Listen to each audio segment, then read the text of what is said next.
નમસ્કાર, હું છું પ્રેરણા. આપ જોઈ રહ્યા છો ઇન્ડિયા ન્યૂઝ ગુજરાતના મહત્વના સમાચાર. સમાચારની શરૂઆત કરીએ એક મહત્વના સમાચારથી. જૂનાગઢથી સૌથી મોટા સમાચાર સામે આવ્યા છે. માંગરોળ સ્ટીલ બેઠક પર આમ ઉમેદવાર ભાજપમાં જોડાયા.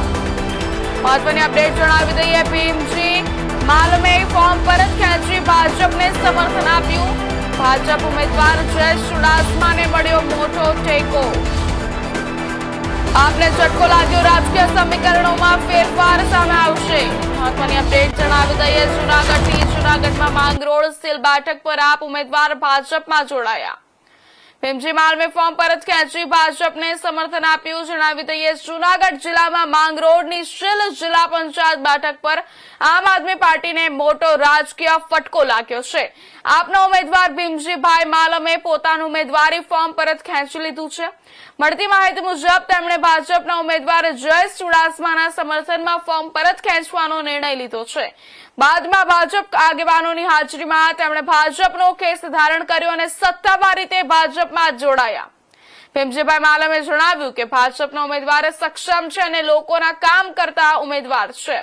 તેમણે કહ્યું કે ફોર્મ ભર્યા બાદ તેમને પોતાનો નિર્ણય લઈને દુઃખ થયું હતું. તેમણે વધુમાં જણાવ્યું કે હવે તેઓ ભાજપના ઉમેદવારની જીત માટે તનતોડ મહેનત કરશે. આ ઘટનાથી જિલ્લામાં રાજકીય સમીકરણોમાં ફેરફાર જોવા મળી રહ્યો છે. મહત્વના સમાચાર જણાવી દે. જૂનાગઢ માંગરોળ સ્ટીલ બેઠક પર આપ ઉમેદવાર ભાજપમાં જોડાયા છે. ભીમજી માલમે પર ફોર્મ પરત ખેંચી લેતા ભાજપને સમર્થન આપ્યું. ભાજપ ઉમેદવાર જયેશ ચુડાસમાને મળ્યો મોટો ટેકો. આપને મોટો ઝટકો લાગ્યો છે, જેનાથી રાજકીય સમીકરણોમાં ફેરફાર થઈ શકે છે.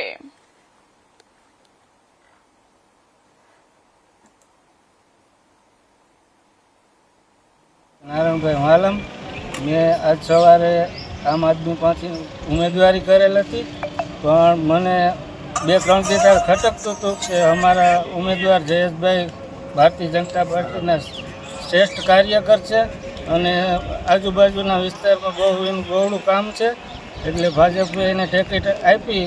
એટલે મને બહુ દુઃખ થયું, એટલે મેં મારી ઉમેદવારી પત્ર પરત